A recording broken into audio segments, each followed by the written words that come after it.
غیر ملکی اور باطل قوتوں کی اشیرباد سے ایک معاملہ مسلسل آگے بڑھایا جا رہا ہے۔ صورتحال یہ ہے کہ پاکستان کے طول و عرض میں کئی فرقوں کے لوگ، بالخصوص ایک ہمارا مخالف فرقہ جو ہے، اس کے ذاکر، اس کے مذہبی لیڈر مسلسل اللہ تعالی جل جلالہ کی شان میں گستاخیاں کر رہے ہیں۔ یہاں تک کہ کہا جا رہا ہے کہ رب ذوالجلال معاذ اللہ سیدہ پاک کے قدموں کی مٹی میں چھپا ہوا ہے۔ یہ کفریات بکے جا رہے ہیں کہ حضرت مولا علی رضی اللہ تعالی عنہ تو اللہ کا بھی رازق اور خالق ہے۔ یہ کہا جا رہا ہے کہ مولا علی رضی اللہ تعالیٰ عنہ نبیوں کے برابر ہی نہیں، نبیوں سے افضل ہیں۔ سیدنا صدیق اکبر رضی اللہ تعالیٰ عنہ کو معاذ اللہ ظالم اور کافر کہا جا رہا ہے۔ یہ سلسلہ مسلسل جاری ہے توہین کا، اور ایسے ہی حضرت محمد مصطفیٰ صلی اللہ علیہ وسلم کی ناموس پہ حملہ ہو رہا ہے، بالخصوص اسی فرقے کی طرف سے ہمارے آقا صلی اللہ علیہ وسلم کی ختم نبوت پہ حملہ ہو رہا ہے ان کی کتابوں کے حوالوں کے مطابق، اور ساتھ ہی اسی فرقہ کی طرف سے اہل بیت اطہار رضی اللہ تعالی عنہم اور خلفائے راشدین اور دیگر صحابہ رضی اللہ تعالی عنہم اور ائمہ امت کے بارے میں گستاخیاں کی جا رہی ہیں۔ ان مبینہ اور اعلانیہ گستاخیوں کے سلسلہ کی روش پر آگے بندہ ناچیز نے ایک کردار ادا کرنے کا فیصلہ کیا، اور سال ہا سال سے وہ کردار اللہ کے فضل سے میں ادا کر رہا ہوں کہ میں نے ان کی غلطیوں کو اجاگر کیا، میں نے ان کو دعوت اصلاح دی، میں نے ان کو توہین اور گستاخیوں کے رستے سے باز آنے کے لیے کہا، اور یہ سب کچھ میں نے اپنے ایمان کی حفاظت کے لیے کہا، کیونکہ ایسے ایسے کفریات تھے کہ ان پر چپ رہنے والا بھی اپنا ایمان نہیں بچا سکتا، اور امر بالمعروف اور نہی عن المنکر کا جو فریضہ ہے اسلام میں، اس کو ادا کرتے ہوئے میں نے ان لوگوں کی اصلاح کے لیے حق کا پرچم بلند کیا، مگر اس فرقے نے اپنی روش بدلنے کے بجائے میرے خلاف پراپیگنڈے کا بازار گرم کر دیا، اور ایک غیر ملکی قوت کے اشارے پر، جو انہی کے نظریات کی حکومت ہے، ان کے کہنے پر، اور پھر پاکستان کے اندر جو اس مخالف فرقے کے حلیف ہیں بنے ہوئے اہل سنت و جماعت میں سے، جو داتا صاحب کے نام پہ سواریاں بٹھاتے ہیں اور گامے شاہ اتارتے ہیں، ان سب نے اکٹھے ہو کر ہمارے خلاف پراپیگنڈا کرنا شروع کر دیا۔ اسی دوران اب تک ٹی وی چینل پر سیفی علی نامی خاتون جو ہے، اس نے باغ فدق کے حوالے سے خلیفۃ الرسول بلا فصل امیر المومنین سیدنا صدیق اکبر رضی اللہ تعالی عنہ پر معاذ اللہ وہ لفظ بولے جن کا مطلب واضح طور پر ظالم تھا، جن کا مطلب یہ تھا کہ حضرت صدیق اکبر رضی اللہ تعالی عنہ کے دربار میں واضح طور پر کہا کہ انصاف نہیں ملا سیدہ طیبہ طاہرہ رضی اللہ تعالی عنہا کو و سلام اللہ علیہا کو۔ پھر چند ذاکروں نے تو معاذ اللہ کافر تک کے لفظ بولے مسئلہ فدق کے لحاظ سے، تو بندہ ناچیز نے اس کے جواب میں اپنے مرکز صراط مستقیم کے اندر تاریخی عدالت سیدنا صدیق اکبر رضی اللہ تعالیٰ عنہ سیمینار کا انعقاد کیا، جس میں تقریباً 7 گھنٹے قرآن و سنت کے قطعی دلائل دیے، اور یہ ثابت کیا کہ حضرت صدیق اکبر رضی اللہ تعالیٰ عنہ کا باغ فدق کے بارے میں جو فیصلہ تھا وہ مبنی بر انصاف تھا، وہ قرآن و سنت کے مطابق تھا، اور اس فیصلے کو تمام اہل بیت اطہار رضی اللہ تعالی عنہم نے بھی تسلیم کیا، اور تمام صحابہ کرام رضی اللہ تعالی عنہم نے بھی اس فیصلے کی حمایت کی۔ اس کے بعد 28 فروری 2020 موضع کڑیاں والا ضلع گجرات میں ہم نے اسی مقصد پر کہ جو معاشرے میں بدعقیدگی اور کفریات پھیلائے جا رہے تھے ان کے خاتمے کے لیے شان حضرت مولا علی رضی اللہ تعالی عنہ سیمینار کا انعقاد کیا، اور اس میں اصول اہل سنت کے مطابق مسئلہ باغ فتح کے لحاظ سے مخالفین کے جو سیدنا صدیق اکبر رضی اللہ تعالی عنہ پر الزامات تھے اس کا جواب دیا۔ بالخصوص سیدنا پیر مہر علی شاہ صاحب رحمہ اللہ تعالی کی فیصلہ کن کتاب تصفیہ ما بین سنی و شیعہ، اس سے ایک اقتباس پیش کر کے کہ پیر صاحب نے کہا کہ یہ لوگ حضرت صدیق اکبر رضی اللہ تعالیٰ عنہ پہ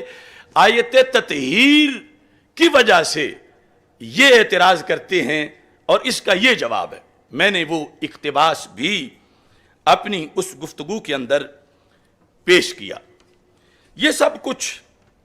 اس مجبوری کے لیے تھا کہ مخالف فرقہ کے لوگ باغ فدق کے فیصلے کو اس لیے غلط کہہ رہے تھے کہ الصدیقۃ الکبریٰ سیدہ فاطمہ رضی اللہ تعالی عنہا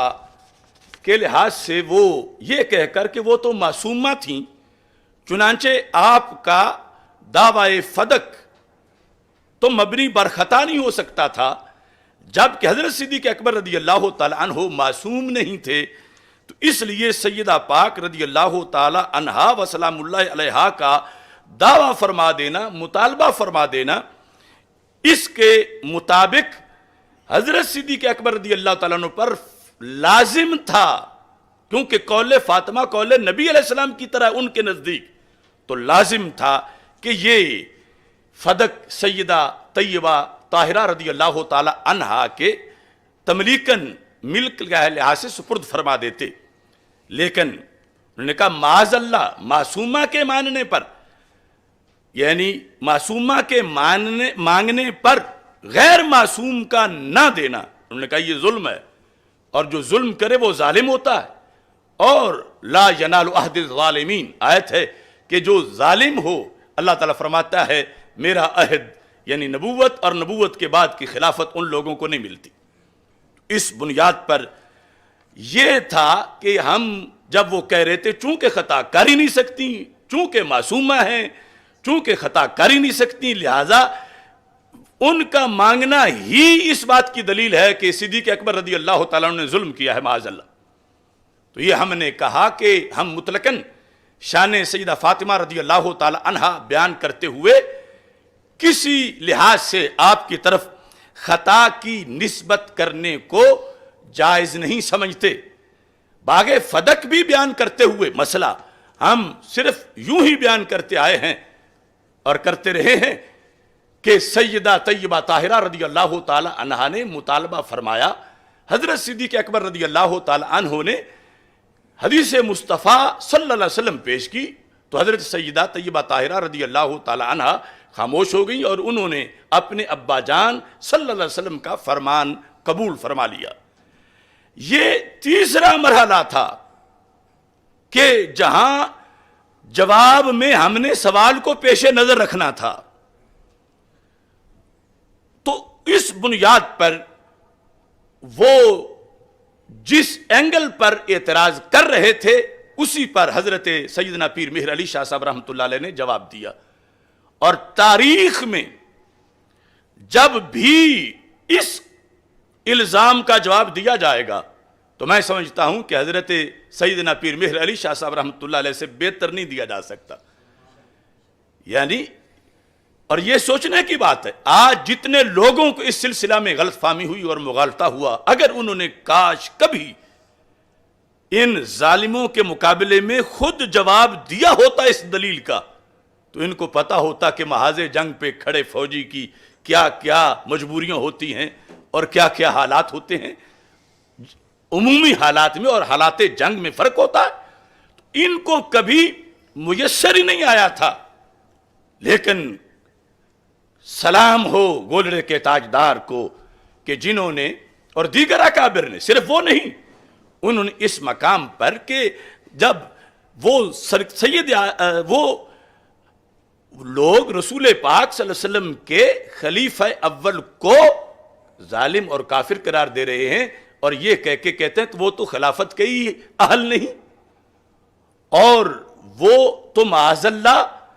ظالم ہے، اور ظالم کا اکٹھا کیا ہوا پھر قرآنی معتبر نہیں، تو پھر ان کے اس اعتراض کو برقرار رہنے دینے سے پیچھے بچتا کیا ہے؟ سارا قرآن غیر مستند، کیونکہ امیر المومنین کی خلافت ہی جب صحیح نہیں اور وہ معاذ اللہ ظالم ہیں، تو ان کا جمع کیا ہوا قرآن پھر صحیح کیسے ہوگا؟ پھر تو یہ آئے گا کہ پتہ نہیں انہوں نے کیا کیا شامل کر دیا، کیا کیا خارج کر دیا۔ اس مقام پر جا کر ہم نے اپنی طرف سے نہیں، پیر صاحب کی عبارت پیش کر کے پھر ان کے موقف کے مطابق تشریح کی، اور یہ تشریح مختصر جو ہم نے کی، کوئی بھی شخص پوری دنیا میں، میرا چیلنج ہے کہ پیر صاحب والا سوال کر کے اور پیر صاحب والا جواب دے کے اور اس کی تشریح کر کے پھر میری تشریح کو غلط ثابت کر دے، شرعن اصولاً کسی لحاظ سے بھی اس میں کوئی سکم نہیں تھا، نہ ہے۔ اب اس سلسلہ کے اندر وہ جو الفاظ ہیں ایک بار میں پھر پڑھ دیتا ہوں، تصفیہ ما بین سنی و شیعہ، صفحہ نمبر 46۔ قبلہ پیر صاحب رحمہ اللہ تعالی ارشاد فرماتے ہیں، اس موضوع پر ایک اور دلیل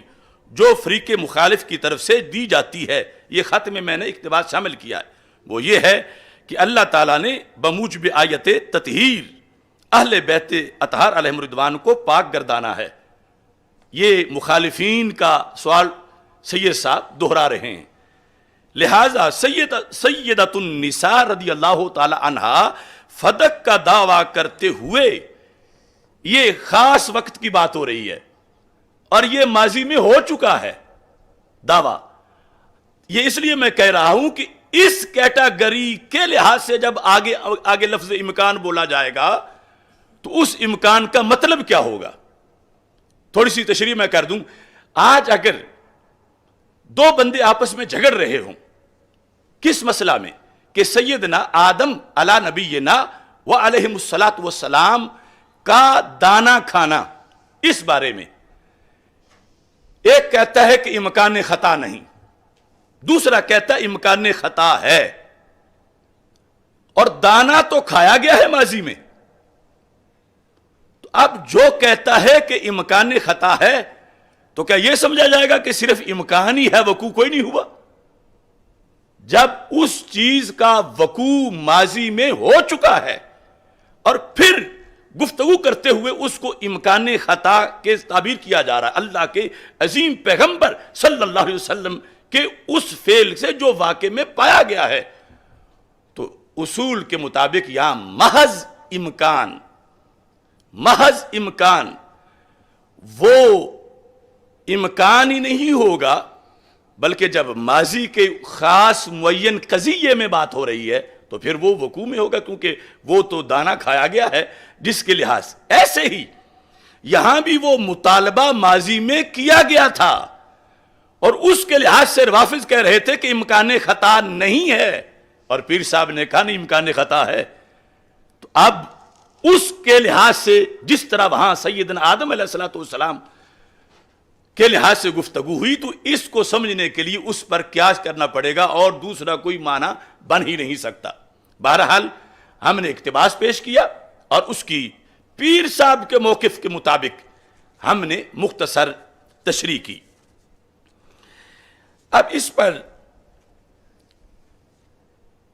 اس وقت جو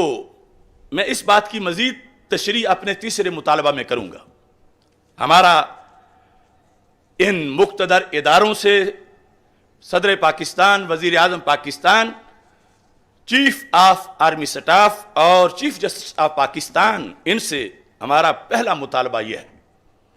مخالف فرقہ کے جن ذاکروں اور لیڈروں کی وہ مبینہ گستاخیاں جنہیں سن کر انسان کے رونگٹے کھڑے ہو جاتے ہیں، کلیجہ پھٹتا ہے، اور ان کے ناقابل تردید ثبوت موجود ہیں اسلام کے دفاع کے لیے، ختم نبوت کے تحفظ کے لیے اور پاکستان کی سالمیت کے لیے، ان لوگوں کے خلاف فی الفور 295C کے تحت کارروائی کی جائے. وہ زندہ ہیں, وہ پاکستان میں موجود ہیں, اور وہ دن رات مزید گستاخیاں کر رہے ہیں, اور وہ گستاخیاں اللہ کی شان میں کر رہے ہیں, رسول اللہ صلی اللہ علیہ وسلم کی شان میں کر رہے ہیں, اہل بیت اطہار علیہم رضوان کی شان میں کر رہے ہیں, صحابہ کرام رضی اللہ تعالیٰ عنہ کی شان میں کر رہے ہیں, اولیاء امت کی شان میں کر رہے ہیں. لہذا اوریجنل گستاخیاں جہاں پائی گئی ہیں, ادھر سے کیوں آنکھ بند ہے, ادھر سے کیوں کان بند ہیں؟ اور اس لحاظ سے کیا اسمبلی میں کوئی ایک بھی رجل رشید نہیں, کسی صوبائی اسمبلی میں یا کشمیر میں یا قومی اسمبلی میں, کہ جو اپنے رب کی توہین پر اٹھ کے کھڑا ہو جائے, جو ختم نبوت پر حملہ ہو تو اٹھ کے کھڑا ہو جائے, جو روزانہ ان کی طرف سے کیا جا رہا ہے. افسوس ہے کہ جہاں توہین نہیں تھی, بالکل نہیں تھی, وہاں یہ قراردادیں منظور کر رہے ہیں, اور جہاں اتنے بڑے حملے ہیں اسلام اور دین پر, وہاں بالکل سب تماشا دیکھ رہے ہیں. دوسرا مطالبہ, سندھ اسمبلی میں صوبائی وزیر ناصر حسین کی طرف سے حضرت سیدہ طیبہ طاہرہ فاطمہ رضی اللہ تعالی عنہا وسلام اللہ علیہا کے بارے میں ام الانبیاء یعنی انبیاء کی ماں کا لقب بولا گیا, اور وہ غیر ارادی نہیں تھا. میرے پاس دلیلیں ہیں, کیونکہ ایک فرقہ جو ہے ان کا عقیدہ 12 اماموں کے بارے میں جو معصومیت کا عقیدہ ہے, وہ ان کا عقیدہ اس درجے سے بڑا درجہ ہے جو ہمارے نزدیک نبیوں کا ہے, یعنی مقام نبوت سے اونچا ان کے ہاں مقام معصومیت ہے. اس واسطے وہ معصوم سے خطا اجتہادی کا امکان بھی ناجائز سمجھتے ہیں. اب ام الانبیاء اور ام الائمہ یہ وہ آپس میں مترادف سمجھتے ہیں. عمومی طور پر ام الائمہ بولتے ہیں کہ 12 اماموں کی امی جان, اور اسی کا مترادف وہ اپنی نجی محفلوں میں ام الانبیاء بولتے ہیں. تو اسی کے مطابق ان کے کسی سکالر نے اس وزیر کو یہ لکھ کے دیا, یا اس نے خود لکھا. اب کتنے مراحل ہیں. سب سے پہلے وہ قرارداد قلم سے لکھی گئی, پھر اس کو کمپوز کیا گیا, پھر اس کو پڑھا گیا, اس کی پروف ریڈنگ کی گئی, پھر وہ کمیٹی سندھ اسمبلی کی کہ جس نے وہ فائنل کرنی تھی کہ کیا ایوان میں یہ پیش کی جا سکتی ہے یا نہیں کی جا سکتی, انہوں نے فائنل کی, انہوں نے دستخط کیے. اس کے بعد پھر اس وزیر نے یقیناً پیش کرنے سے پہلے مطالعہ تو کیا ہوگا کہ میں کیا پیش کر رہا ہوں. اس کے بعد اس نے پیش کی, اور پھر ام الانبیاء صرف عربی میں نہیں اردو میں اس کا ترجمہ بھی پڑھ کے سنایا. تو اب کون کہتا ہے کہ غیر ارادی طور پر ہوا؟ یہ تو ایک تسلسل ہے ارادے کا. تو اس بنیاد پر یہاں جو صورتحال ہے اس میں یہ مقتدر اداروں سے کہہ رہا ہوں, اس وقت پورے ملک میں جو اسم محمد صلی اللہ علیہ وسلم کے ساتھ خاتم النبیین صلی اللہ علیہ وسلم لکھنا ضروری قرار دیا گیا, اور ایک تاریخی کارنامہ اسمبلیوں نے سر انجام دیا. میں ان کی توجہ دلانا چاہتا ہوں کہ تم قادیانیوں کا رستہ روکنے کے لیے یہ سب کچھ کر رہے ہو, تو جو رسول پاک صلی اللہ علیہ وسلم کے بعد صرف ایک نبی مانے, اس کے خلاف یہ سب کچھ کیا جا رہا ہے کہ وہ کافر ہیں. اور جہاں رسول پاک صلی اللہ علیہ وسلم کے بعد 12 نبیوں کی ولادت اشارتاً کنایتاً اور اب صراحتاً اس کا عقیدہ پڑھایا جا رہا ہے, پیش کیا جا رہا ہے ایوانوں کے اندر. اسمبلی کے ریکارڈ سے اگر یہی جملہ نکال کر قادیانی کھڑے ہو جائیں کہ ہمارا کیا قصور ہے کہ ہم نے تو صرف ایک مانا, یہ تو 12 مان رہے ہیں, ہمیں تم کہاں سے کہاں لے گئے ہو اور ان کو تم پوچھ ہی نہیں رہے, تو پھر کتنا مسئلہ خراب ہو جائے گا. تو اس بنیاد پر اس وزیر کو یوں کلیئر کر دینا کہ دنیا دار تھا, پتہ نہیں تھا, اس نے یہ بول دیا, نہیں, یہ ارادہ کی دلیلیں ہیں, اور پھر اس کے پیچھے ایک فرقے کے نظریے کا تسلسل ہے. تو اس بنیاد پر سب سے پہلے اس وزیر کو وزارت سے فارغ کیا جائے. اس کے بعد وہ تجدید ایمان کرے، تجدید نکاح کرے، اس کے بعد یہ تفتیش کی جائے کہ یہ لفظ لکھے کس نے تھے، پھر کمپوز کس نے کیے تھے، پروف ریڈنگ کس نے کی تھی، اس کمیٹی میں کون کون تھے جنہوں نے اس کو پاس کر کے اسمبلی میں پیش کرنے کے لیے دیا تھا، اور پھر یہ پیش کرنے والا، اور پھر اس کے بعد جنہوں نے منظور کی۔ اسمبلیوں میں کیا مخلوق بیٹھی ہوئی ہے، یعنی جہاں گستاخی ہوئی نہیں وہاں سب نے حمایت کر دی ہے قرارداد کی، پوچھے ہی نہیں کہ ایک بات ہے کیا، سنے ہی نہیں، تفتیش ہی نہیں کی، اور اتنا بڑا الزام جو زنا سے کہیں بڑا الزام ہے وہ لگا دیا کسی پر۔ تو زنا کا جھوٹا الزام پاک دامن بندے پہ کوئی لگائے تو 80 کوڑے لگتے ہیں۔ تو یہ اسمبلیوں میں بیٹھے ہوئے جہاں بولنا فرض تھا اور جہاں سکوت اور حمایت کفر تھی، وہاں تو انہوں نے سندھ اسمبلی کے اندر سب کچھ، یعنی وہ وہاں بولے ہی نہیں کہ یہ لفظ ناجائز ہے، سننے والے گناہگار ہو رہے ہیں، اگر سننے والے سن کے قبول کر رہے ہیں تو کفر ہو جائے گا۔ وہاں تو کوئی مولوی بھی بیٹھا ہوا نہیں بولا، پتہ نہیں اس کا اس وقت خیال کہاں تھا جو دین تخت پہ لانے والے ہیں، وہاں کوئی بولا ہی نہیں، اور یہاں آسمان سر پہ اٹھایا ہے اور ہوا کچھ بھی نہیں۔ تو اس بنیاد پر ختم نبوت کے لیے ہمارا یہ مطالبہ ہے کہ اس وزیر کا معاملہ جو ہے وہ حدیث کے مطابق، اس کے بارے میں حکم جو ہے وہ قرآن و سنت کے مطابق دیا جائے۔ تیسرا مطالبہ، جس طرح کہ پہلے ذکر کیا گیا ہے کہ عظمت سیدہ فاطمہ رضی اللہ تعالی عنہا اور صداقت صدیق اکبر رضی اللہ تعالی عنہ کے تحفظ کے سلسلہ میں مسئلہ باغ فدق اور آیت تطہیر کے ضمن میں بندہ نے حضرت سیدنا پیر مہر علی شاہ صاحب رحمۃ اللہ علیہ کی کتاب سے ایک اقتباس پیش کیا، اور اس کی پیر صاحب کے موقف کے مطابق ہی تشریح کی، جس پر میں 24 گھنٹے مناظرے کے لیے تیار ہوں کہ میں نے اپنی طرف سے نہیں، ان کے الفاظ کی تشریح کی، ان کے عقیدے کے مطابق۔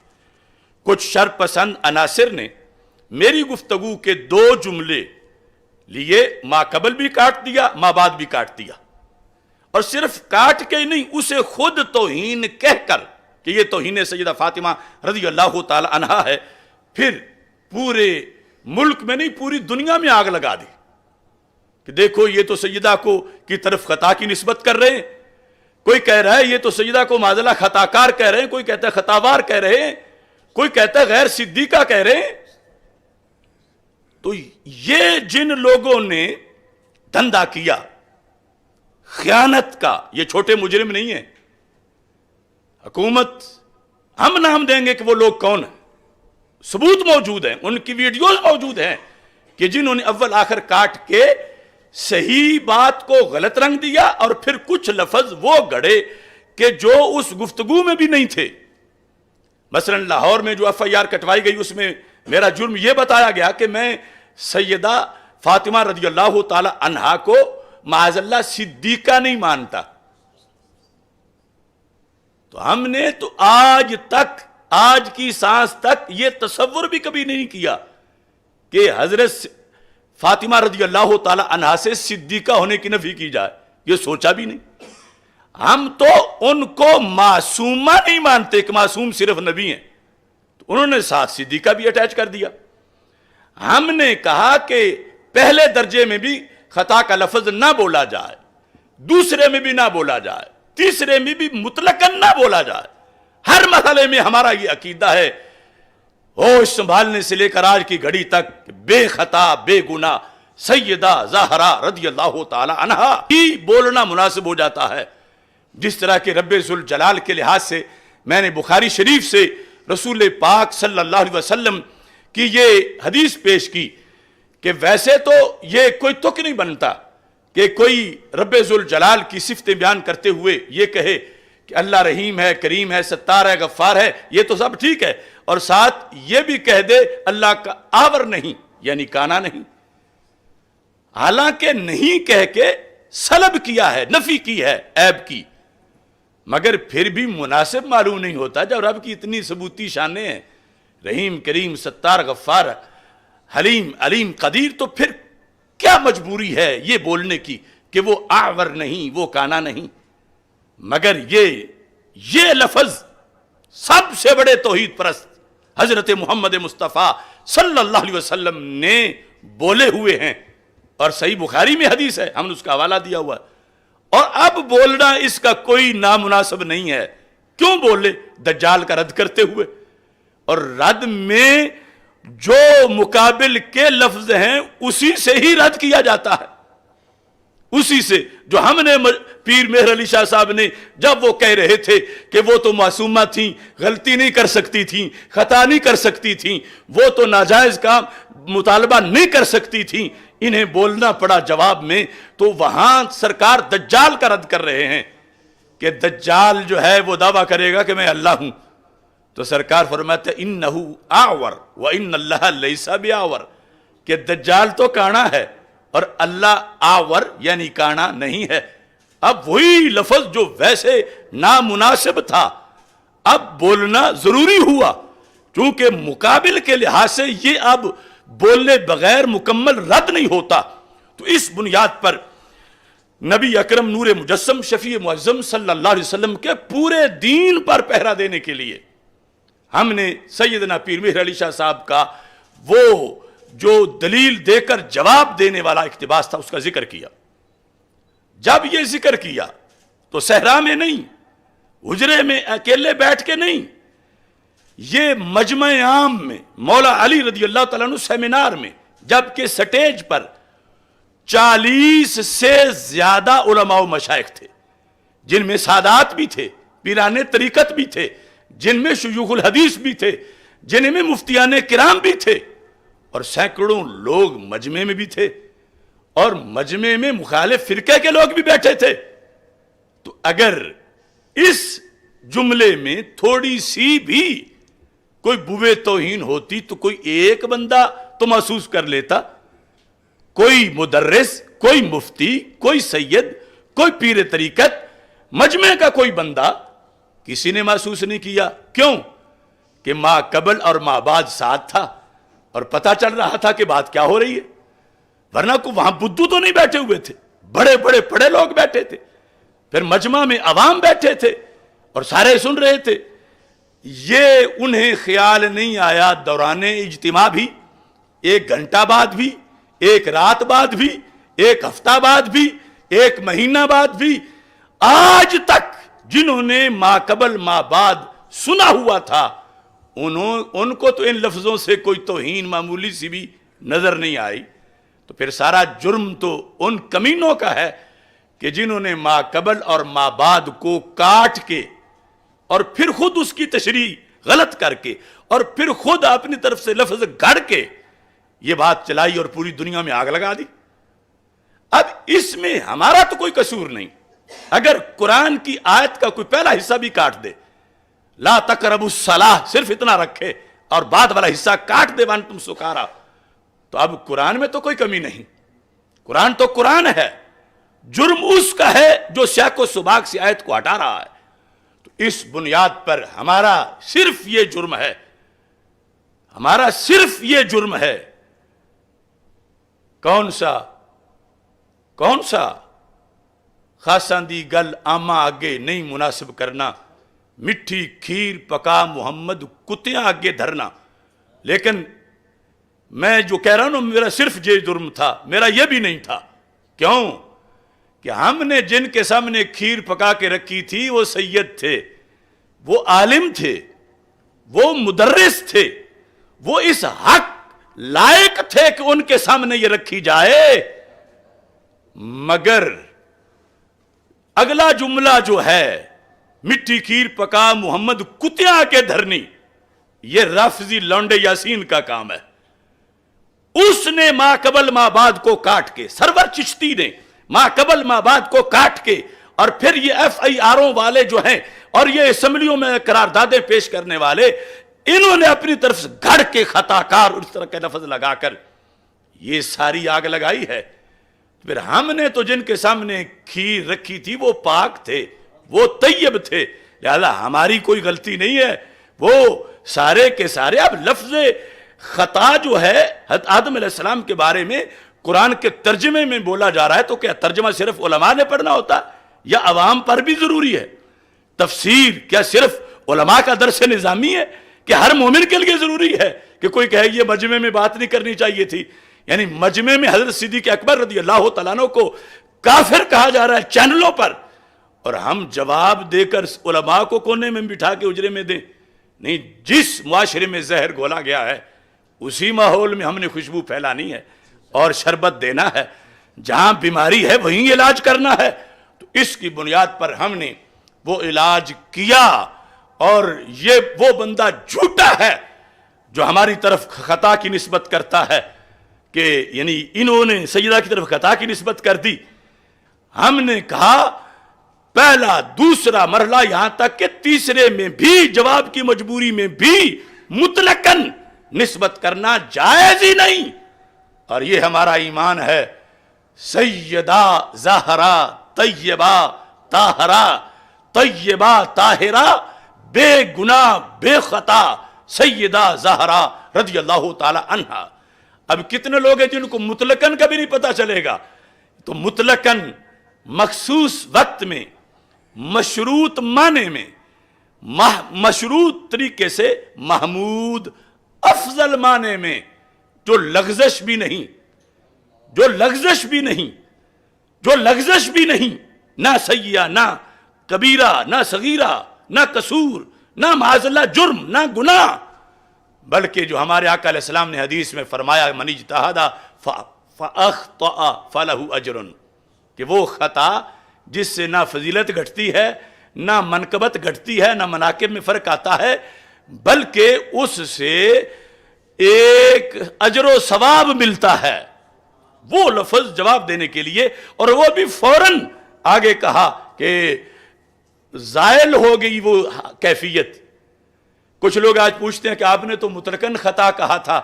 تو اب کہتے ہو خطا اجتہادی. تو میں کہتا ہوں یہی قصور ہے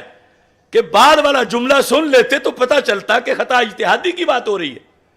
کاٹنے والوں نے صرف وہ دو جملے بتائے. اگلا جملہ کہ جب رسول پاک صلی اللہ علیہ وسلم کی حدیث سنی تو جن کے جگر کا ٹکڑا تھیں انہی کے فرمان کے سامنے سر تسلیم خم کر لیا. یہ ہم نے 4 دن بعد میں نہیں کہا، اسی گفتگو میں کہا. اور یہ جو تشریح ہے یہ صرف خطا اجتہادی کی ہوتی ہے، خطا منکر کی نہیں ہوتی. تو ہم نے تو وہاں ہی کہہ دیا تھا، اس لیے کسی کو غلط فہمی نہیں ہوئی. اب کاٹ کے اس کو جب پھیلایا گیا تو ظاہر ہے کہ عوام سادہ لو ہے، ان کو جب کوئی گمراہ کر رہا ہو، خواص گرتے نظر آئے عوام کی کیا صورتحال تھی. تو اس بنیاد پر ہمارا مطالبہ ہے حکومت سے کہ سب سے پہلے یہ لوگ جنہوں نے یہ خیانت کی ہے، جو ہم آن دا ریکارڈ ثابت کر سکتے ہیں، ان لوگوں چونکہ انہوں نے خیانت کر کے 295 بنائی ہے، خطا کار کا لفظ لکھ کے، ما قبل ما بعد کو کاٹ کے، انہوں نے دھندا کیا ہے اپنی طرف سے سیدہ پاک رضی اللہ تعالیٰ عنہ کو خطا کار کہنے کا. تو پھر ان کو 80 کوڑے مارے جائیں. چونکہ کسی شخص پر زنا کا الزام لگے، اس سے اس کی شہرت کو اتنا نقصان نہیں ہوتا جتنا توہین رسالت کے جھوٹے الزام سے اس کو نقصان ہوتا ہے. تو اس بنیاد پر 80 کوڑے ان مجرموں کو، جن کی لسٹ ہم ثبوت کے ساتھ دیں گے، سب سے پہلے جنہوں نے یہ جرم کا ارتکاب کیا ان پر لگایا جائے، اور اس کے بعد ان پر 295 کے لحاظ سے جو ہے وہ FIR کاٹ کے کاروائی کی جائے. اس سلسلہ میں مقتدر اداروں سے میں آن ایئر کہہ رہا ہوں، یہ پنجاب اسمبلی، میں لاہور میں بیٹھا ہوں، میں زندہ ہوں، میں چھپا نہیں، میں برسر عام ہوں، میں منظر عام پر ہوں، میں روزانہ اس کی وضاحتیں کر رہا ہوں. کتنے خطابات سوشل میڈیا پر موجود ہیں، اور میں یہ کہہ چکا ہوں کہ اس بارے میں اگر کسی کو شک ہے تو میں حاضر ہوں، میں وضاحت کرتا ہوں.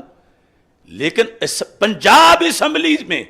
انہوں نے اتنی تکلیف گوارا نہیں کی. وہ بندہ جو لاہور میں ہے اور ہم نے اس کو معاذ اللہ توہین کا الزام اس پہ لگانا ہے اور قرارداد منظور کرنی, تو اس سے پوچھ تو لیں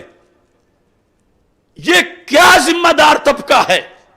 جو اسمبلیوں کی کرسیوں پر بیٹھا ہے, یہ کیا سپیکر ہے, یہ کیا وزیر ہیں, یہ کیا طریقہ کار ہے. میں تو جب آزاد کشمیر اسمبلی میں ایسا کیا گیا تھا اسی دن میں نے کہہ دیا تھا, آج سے تقریباً ہفتہ پہلے جب شگفتہ جمالی نے پیش کی قرارداد, اس سے بھی پہلے, پھر اس دن, اور آج بھی کہہ رہا ہوں پھر کہ میرے خلاف میڈیا ٹرائل ہو رہا ہے اور اسمبلیوں میں قراردادیں منظور ہوئی ہیں. تو میرا یہ مطالبہ ہے کہ مجھے قومی اسمبلی یا سپریم کورٹ میں بلایا جائے, میرا موقف سنا جائے. آج تک دنیا میں کسی جمہوریت میں, کسی انسانی لا میں, پبلک لا کے اندر اور جو اصل ہمارا دین ہے قرآن, اس کے مطابق ایسا ہوتا ہی نہیں کہ صرف ایک کی بات سن کے فیصلہ کر دیا جائے. کیوں اتنا بڑا الزام لگایا انہوں نے جھوٹا؟ پوچھ لیتے. اور پھر اس میں یہ ہے کہ میں کہہ رہا ہوں مجھے اسمبلی میں بلاؤ اور میں اپنا موقف پیش کروں گا. دنیا کا کوئی عالم دین کسی فرقے کا میرے بیان کو سامنے رکھ کے, صرف یہ نہیں, میری 15,000 تقریروں میں سے کوئی جملہ لے کے وہ میرے سامنے آ جائے اور قرآن و سنت سے دلیل دے کہ یہ تو میں نے کفر بولا ہے یا اس سے توہین ہو رہی ہے, توہین رسالت یا توہین سیدہ پاک رضی اللہ تعالی عنہا. اگر میں اس کے اس ثبوت اور دلیل کو رد نہ کر سکوں واضح طور پر اور توہین کا الزام ثابت ہو جائے, تو میں خود کہہ رہا ہوں کہ مجھ پر صرف FIR نہ کاٹی جائے, اسی وقت مجھ پہ 295C جلاد بلا کے نافذ کر دی جائے. اور یہ جو وزیر قانون پنجاب کا کہہ رہا ہے کہ ہم نے ان پہ مقدمہ درج کر لیا, ہم نے ان کو 4th شیڈول میں ڈال دیا, ہم نے زبان بندی کر دی, تو میں آنے کہہ رہا ہوں توہین رسالت کے جرم کی سزا زبان بندی نہیں ہے, 4th شیڈول نہیں ہے, وہ ہے جو 295C میں ہے, 295C میں. کیوں رکتے ہو پیچھے؟ ثابت کرو جرم اور فوراً سزا دو. اور میرا یہ دعویٰ ہے, سنا ہے وہ ایک بازیگر بھی پاکستان آ رہا ہے, ماڈل ٹاؤن والا, جسے ممتاز حسین قادری دہشت گرد لگتا تھا اور 13.5 گھنٹے تقریر کر کے ان کو دہشت گرد ثابت کرنے کی کوشش کی تھی, اور ہم نے اس کو چند لمحوں میں اتار کے نیچے پھینکا تھا اور غازی کو غازی ثابت کیا تھا. سنا ہے وہ بازیگر پاکستان میں صرف اس مقصد کے لیے آ رہا ہے. تو میں آفر کرتا ہوں حکومت پاکستان کو, پاکستانی اداروں کو, اس کو میرے سامنے اسمبلی میں لے آؤ کسی فورم پر, وہ ثابت کرے اس کو توہین, گستاخی, وہ یا کوئی اور. تو میں کہہ رہا ہوں اگر میں جواب نہ دے پاؤں اور ثبوت کو معطل نہ کروں اور اس کی دلیل کو اس کے منہ پہ مار کر اپنا موقف ثابت نہ کر سکوں تو مجھ پہ 295C لگا دو. اور اگر ایسا نہیں اور بال یقین نہیں کہ ہم نے توہین تو کیا, بوئے توہین والے لفظ بھی جس سینیریو میں بولے ہیں وہ بوئے توہین بھی نہیں, قرآن سنت کے مطابق بولے ہیں, اصول اہل سنت کے مطابق بولے ہیں, تو پھر یہ جتنے لوگوں نے الزام گھڑا جس شکل میں بھی, یعنی میں ان لوگوں کی بات نہیں کر رہا جو اصلاح چاہتے ہیں کسی معنی میں یا کسی لحاظ سے ان کو بات نامناسب لگتی ہے اور وہ کہتے ہیں رجوع کر لیں, ان کی بات نہیں کر رہا. جو اسے توہین رسالت سمجھتے ہیں, جو اسے توہین سیدہ پاک رضی اللہ تعالی عنہا سمجھتے ہیں اور اس پر انہوں نے آگے کوئی پوسٹ کی ہے, کوئی احتجاج کیا ہے, کوئی تحریر لکھی ہے, کوئی انہوں نے FIR کٹوانے کی درخواست لکھی ہے, یا اس کے ساتھ انہوں نے کوئی قرارداد پیش کی ہے یا منظور کی ہے, ان سارے لوگوں پر شرعی فتویٰ